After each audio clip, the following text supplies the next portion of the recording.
1969 July 24. ആംസ്ട്രോങ്ങും ആൽഡ്രിനും കോളിൻസും ചന്ദ്രനിൽ നിന്ന് ഭൂമിയിൽ മടങ്ങിയെത്തിയ ദിനം. അഭിമാനവും ആദരവും അത്ഭുതവും കലർന്ന സ്വീകരണമാണ് അവർക്ക് സ്വന്തം നാട്ടിൽ ലഭിച്ചത്.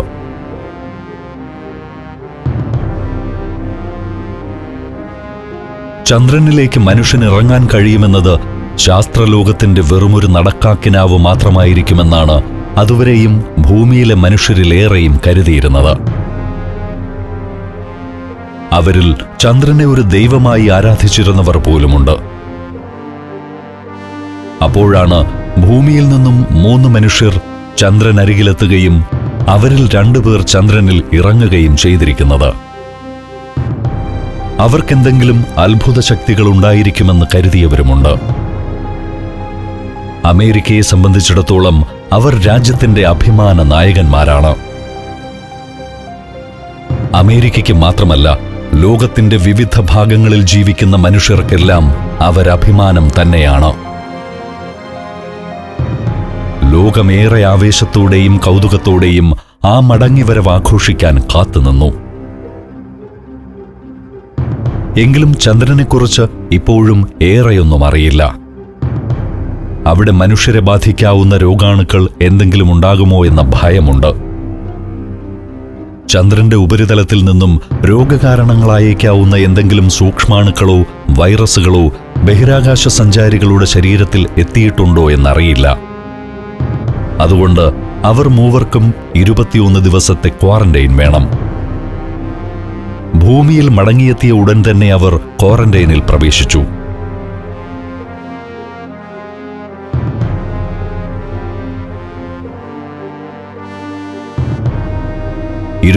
ദിവസത്തെ ക്വാറന്റൈൻ കാലാവധി കഴിഞ്ഞതിന് ശേഷം പൂർണ്ണ ഔദ്യോഗിക ബഹുമതികളോടെയുള്ള സ്വീകരണ പരിപാടികൾ ആരംഭിച്ചു.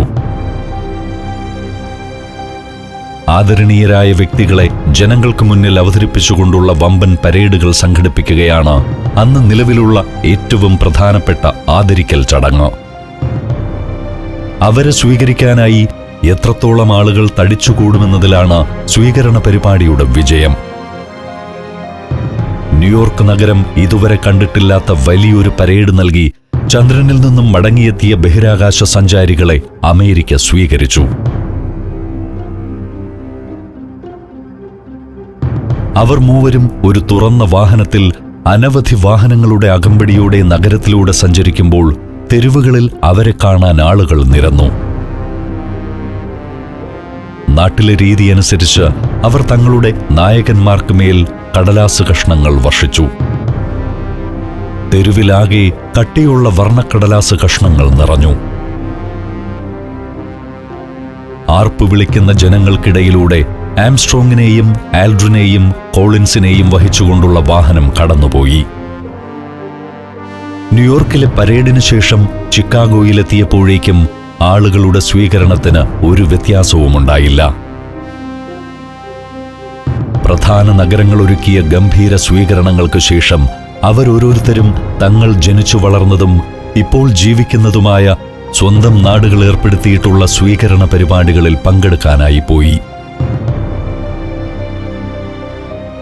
ഒഹായോയിലെ വാപാക്കുനേട്ട എന്ന പട്ടണത്തിലേക്കാണ് നീൽ ആംസ്ട്രോങ് പോയത്.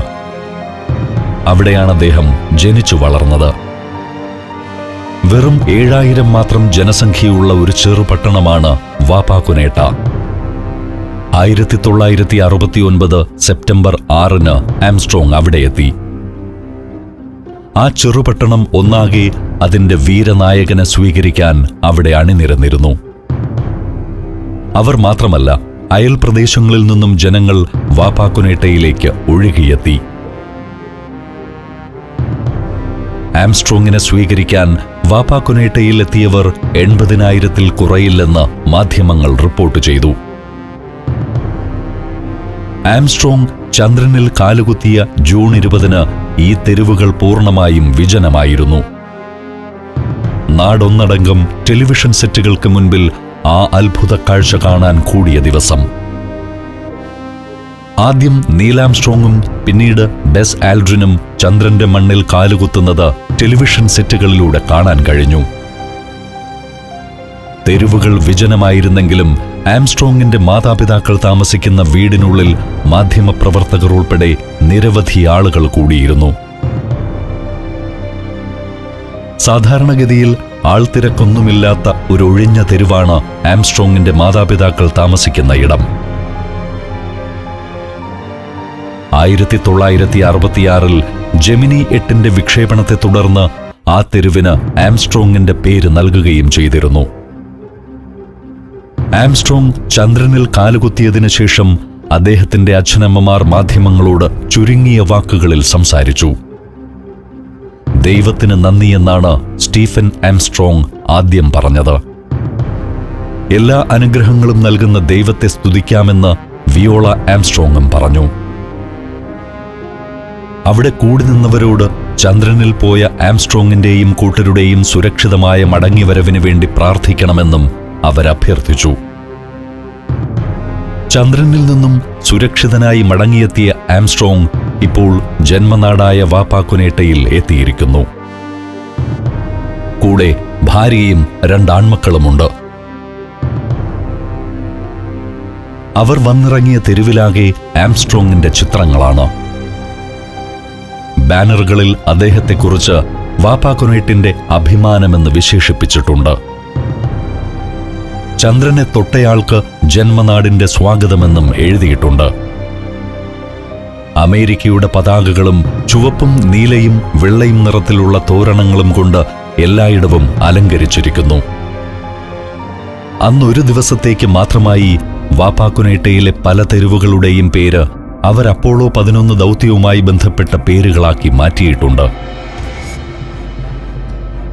Apollo drive, eagle boulevard, lift off land എന്നിങ്ങനെയാണ് ആ പേരുകൾ.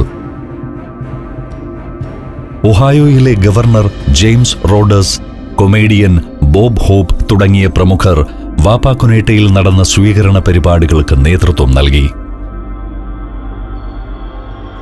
പോളിയോ വാക്സിൻ വികസിപ്പിച്ചെടുത്ത ഡോക്ടർ ആൽബർട്ട് സെബിനെ പോലെയുള്ള പ്രമുഖരുടെ സാന്നിധ്യവും അവിടെ ഉണ്ടായിരുന്നു. 7000 ആളുകൾ മാത്രം താമസിക്കുന്ന പട്ടണത്തിലാണ് ആംസ്ട്രോങ്ങിനെ കാണാനായി 80,000 ആളുകൾ എത്തിയിരിക്കുന്നത്. ഇത്രത്തോളം ആള് കൂടിയ സ്ഥിതിക്ക് തെരുവിൽ കച്ചവടവും പൊടിപൊടിച്ചു. ആംസ്ട്രോങ് ചന്ദ്രനിൽ ഇറങ്ങിയ ദിവസത്തെ വാപ്പാക്കുനേട്ട ഡെയിലിയുടെ സ്പെഷ്യൽ എഡിഷൻ $3 വില ഈടാക്കി വിൽക്കുന്നുണ്ടായിരുന്നു. കൂടാതെ നീലാംസ്ട്രോങ് ചിത്രങ്ങൾ പതിപ്പിച്ച കൊടികൾ, കണ്ണടകൾ, തൊപ്പി എന്നിവയെല്ലാം വിൽപ്പനയ്ക്കുണ്ട്. വഴിയോര കച്ചവടക്കാർ അവരുടെ ഭക്ഷണ വസ്തുക്കൾക്കും ചന്ദ്രന്റെ പേര് നൽകി. മൂൺ ചീസ്, മൂൺ ഡ്രിങ്ക്, അങ്ങനെ രസമുള്ള ധാരാളം കാഴ്ചകൾ ആ തെരുവിലുടനീളം കാണാനുണ്ട്.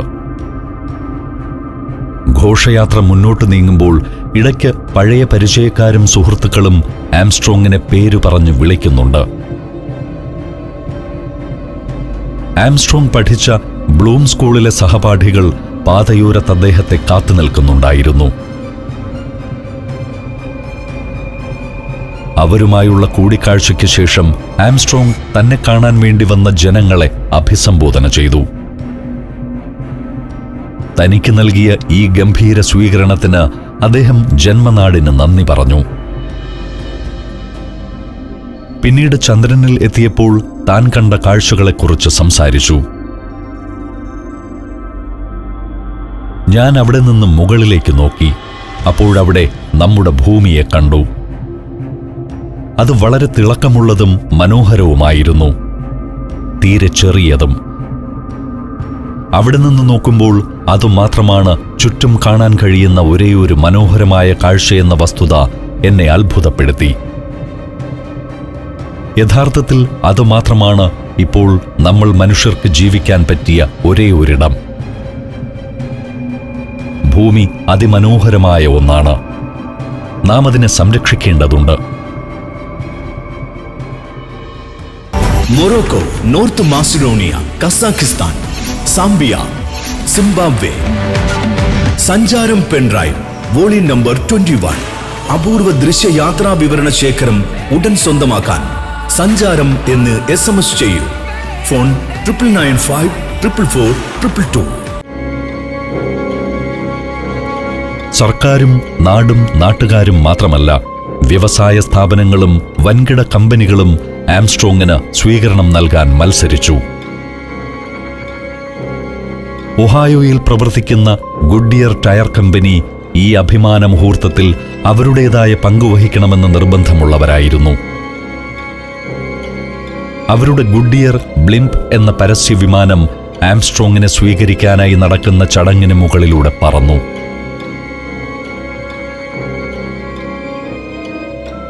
അതുവരെയും ഒഹായോയിലെ തീരെ അറിയപ്പെടാത്ത ഒരിടമായിരുന്നു വാപ്പാക്കുനേട്ട. ഇനി ആംസ്ട്രോങ്ങിന്റെ പേരിൽ ഈ നാട് അറിയപ്പെടും.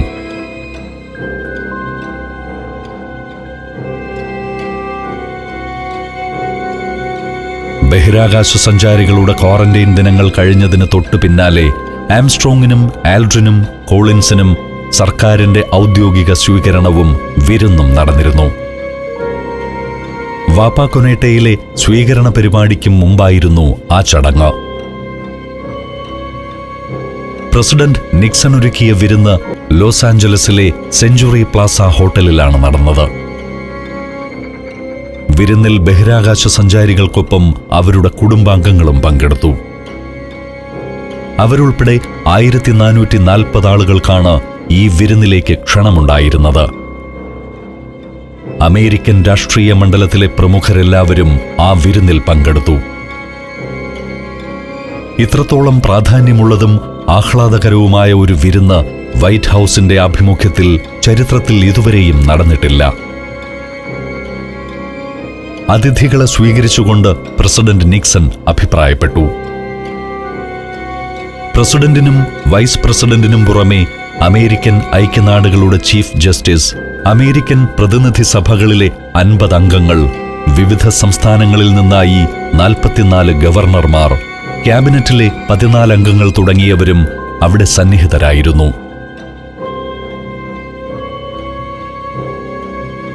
ഇത്തരം വിരുന്നുകളിലെ പതിവനുസരിച്ച് എല്ലാവരും അവരവരുടെ ഭാര്യമാരുമായാണ് എത്തിയിരിക്കുന്നത്.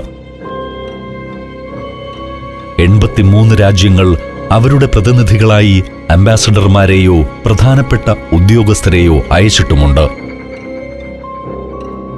ആംസ്ട്രോങ്ങിന്റെയും മറ്റ് മുൻഗാമികളായ ബഹിരാകാശ സഞ്ചാരികൾ, നാസയിലെ ശാസ്ത്രജ്ഞർ, പ്രധാനപ്പെട്ട ഹോളിവുഡ് താരങ്ങൾ, മുൻ പ്രസിഡന്റുമാരും അവരുടെ കുടുംബങ്ങളും, വാൾട്ട് ഡിസ്നിയെ പോലെയുള്ള വ്യവസായികൾ തുടങ്ങി സമൂഹത്തിന്റെ വിവിധ തുറകളിലെ പ്രമുഖർക്ക് ഈ വിരുന്നിൽ പങ്കെടുക്കാൻ ക്ഷണം കിട്ടി. അവിടെ വെച്ച് അമേരിക്കയിലെ ഏറ്റവും ഉയർന്ന സിവിലിയൻ ബഹുമതിയായ പ്രസിഡൻഷ്യൽ മെഡൽ ഓഫ് ഫ്രീഡം ആംസ്ട്രോങ്ങിനും ആൽഡ്രിനും കോളിൻസിനും സമ്മാനിച്ചു. ലോകത്തിലെ വിവിധ രാജ്യങ്ങൾ ആംസ്ട്രോങ്ങിനെയും ആൽഡ്രിനെയും കോളിൻസിനെയും അവരവരുടെ രാജ്യങ്ങളിലേക്ക് ക്ഷണിച്ചിട്ടുണ്ടെന്ന വിവരവും നിക്സൺ അറിയിച്ചു. അമേരിക്കയിൽ അവർക്ക് ലഭിച്ചതിനു തുല്യമായ സ്വീകരണം തന്നെ ആ രാജ്യങ്ങളിലും ലഭിക്കുമെന്ന കാര്യത്തിൽ സംശയമില്ല, അദ്ദേഹം പറഞ്ഞു. തുടർന്ന് തനിക്കും മിസസ് നിക്സണും ഇത് സംബന്ധിച്ചുണ്ടായ അനുഭവം നിക്സൺ പങ്കുവച്ചു. അവരിരുവരും ഇപ്പോൾ ഒരു ലോക പര്യടനം കഴിഞ്ഞു മടങ്ങിയതേയുള്ളൂ. 8 രാജ്യങ്ങളിലായി 9 ദിവസത്തെ സന്ദർശനം. മനിലയിലെയും ജക്കാർത്തയിലെയും ന്യൂഡൽഹിയിലെയും ബാങ്കോക്കിലെയും ബുക്കാറസ്റ്റിലെയും ജനങ്ങൾക്കും രാഷ്ട്രത്തലവന്മാർക്കും നേതാക്കൾക്കും ഒരു കാര്യം പറയാനേ സമയമുണ്ടായിരുന്നുള്ളൂ. ചന്ദ്രനിലേക്ക് പോയ ബഹിരാകാശ സഞ്ചാരികളെക്കുറിച്ചുള്ള വർത്തമാനങ്ങൾ മാത്രം. അവരെല്ലാവരും നിങ്ങളുടെ വിവരങ്ങൾ ആകാംക്ഷയോടെ അന്വേഷിച്ചുകൊണ്ടിരുന്നു. സത്യത്തിൽ ഇത്തരം സന്ദർഭങ്ങളിലാണ് ലോകമൊന്നായി മാറുന്നതെന്ന് നിക്സൺ കൂട്ടിച്ചേർത്തു. ബഹിരാകാശ പരീക്ഷണങ്ങൾക്കിടയിൽ ജീവൻ നഷ്ടമായ മുൻഗാമികളെ അനുസ്മരിച്ചുകൊണ്ടുകൂടിയാണ് അന്നത്തെ വിരുന്ന് അവസാനിച്ചത്. പ്രസിഡന്റ് നിക്സൺ സൂചിപ്പിച്ച ലോക പര്യടനം കൃത്യമായി ആസൂത്രണം ചെയ്യപ്പെട്ടു കഴിഞ്ഞിരുന്നു. ശാസ്ത്രത്തിന്റെ മികവിനെ, ശാസ്ത്രം മുന്നോട്ട് വയ്ക്കുന്ന പ്രതീക്ഷകളെ, മനുഷ്യർ നടത്തിക്കൊണ്ടിരിക്കുന്ന അതിസാഹസികങ്ങളായ പരീക്ഷണങ്ങളെക്കുറിച്ചെല്ലാം മനുഷ്യരാശിയെ ബോധ്യപ്പെടുത്താൻ തക്ക പ്രാധാന്യത്തോടെയാണ് അത് സംഘടിപ്പിക്കപ്പെട്ടത്. പ്രസിഡന്റ് റിച്ചാർഡ് നിക്സണെ സംബന്ധിച്ചിടത്തോളം ഇത് അമേരിക്കയുടെ ദേശീയ താൽപ്പര്യങ്ങളെ ഊട്ടിയുറപ്പിക്കാനുള്ള ഒരവസരം കൂടിയാണ്. അമേരിക്കയുടെ ബഹിരാകാശ പരീക്ഷണങ്ങൾ മുഴുവൻ ലോകത്തിനും വേണ്ടിയാണെന്ന ഒരു സന്ദേശം പ്രചരിപ്പിക്കാനുള്ള ഒരു സന്ദർഭം കൂടിയാണിത്. ചന്ദ്രനിൽ പോയി മടങ്ങിയ നീൽ ആംസ്ട്രോങ്ങും ബസ് ആൽഡ്രിനും മൈക്കൽ കോളിൻസും ആ സന്ദേശത്തിന്റെ പ്രചാരകരാണ്. ആംസ്ട്രോങ്ങിനെയും കൂട്ടരെയും സംബന്ധിച്ചിടത്തോളം ഇത് ലോകത്തിലെ എല്ലാ ജനങ്ങൾക്കും മുന്നിൽ തങ്ങളുടെ സന്ദേശം അവതരിപ്പിക്കാനുള്ള അവസരവും. മനുഷ്യരാശിക്കാകെ വേണ്ടിയാണ് തങ്ങൾ ചന്ദ്രനിലേക്ക് പോയതും അവിടെ ഇറങ്ങിയതുമെന്നുമുള്ള സന്ദേശം എല്ലായിടത്തും എത്തിക്കാനുള്ള അവസരമാണ്. ലോക പര്യടനത്തിന് മുൻപായി അമേരിക്കയിലെ വിവിധ പ്രദേശങ്ങളിലും അവരുടെ നഗരങ്ങളിലും സ്വന്തം ജന്മദേശങ്ങളിലും നടന്ന പരേഡുകളും ആ യാത്രയുടെ ഭാഗമാണ്. 1969 ഓഗസ്റ്റ് 13 ന്യൂയോർക്ക് നഗരത്തിൽ നിന്നും ആരംഭിച്ച പര്യടനം അമേരിക്കയിലെ വിവിധ പ്രദേശങ്ങൾ പിന്നിട്ട് മറ്റ് രാജ്യങ്ങളിലേക്ക് കടന്നു. 24 രാജ്യങ്ങളിലായി 29 നഗരങ്ങൾ അവർ സന്ദർശിച്ചു. ആംസ്ട്രോങ്ങിനും ആൽഡ്രിനും കോളിൻസിനും സഞ്ചരിക്കാനായി പ്രസിഡന്റ് നിക്സൺ അദ്ദേഹത്തിന്റെ വിമാനങ്ങളിൽ ഒന്ന് വിട്ടു നൽകി. വിദേശ പര്യടനവേളയിൽ ബഹിരാകാശ സഞ്ചാരികൾക്കൊപ്പം അവരുടെ ഭാര്യമാരും പങ്കെടുത്തു. അമേരിക്കൻ നഗരങ്ങളിലെ സഞ്ചാരം പൂർത്തിയാക്കി വിദേശ പര്യടനം ആരംഭിച്ചത് സെപ്റ്റംബർ 29-നാണ്.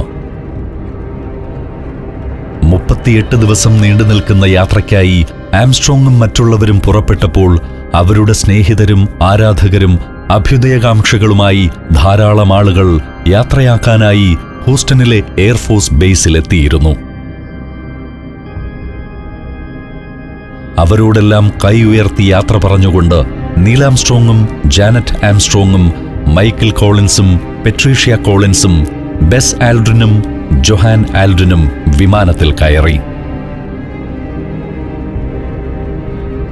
അടുത്ത 7 ആഴ്ചകളിലായി അവർ 6 വൻകരകൾ സന്ദർശിച്ചു. ഭൂമധ്യരേഖയെ 6 തവണ മുറിച്ചു കടന്നു. വ്യത്യസ്ത രാജ്യങ്ങളുടെ ഭരണാധികാരികളായ പ്രസിഡന്റുമാരുമായും പ്രധാനമന്ത്രിമാരുമായും രാജാക്കന്മാരുമായും രാജ്ഞിമാരുമായും കൂടിക്കാഴ്ചകൾ നടത്തി.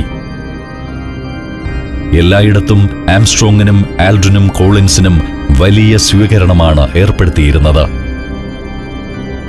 ചന്ദ്രനിൽ പോയി വന്നവരെ ആദരിക്കാൻ അവിടെയെല്ലാം നിരവധി പരിപാടികൾ ആസൂത്രണം ചെയ്തിരുന്നു. ആംസ്ട്രോങ്ങിനെയും ആൽഡ്രിനെയും കോളിൻസിനെയും പങ്കെടുപ്പിച്ചുകൊണ്ടുള്ള വാഹന റാലികൾ എല്ലാ രാജ്യങ്ങളിലും നടന്നു. ലക്ഷക്കണക്കിന് ആളുകളാണ് അതിൽ പങ്കെടുത്തത്.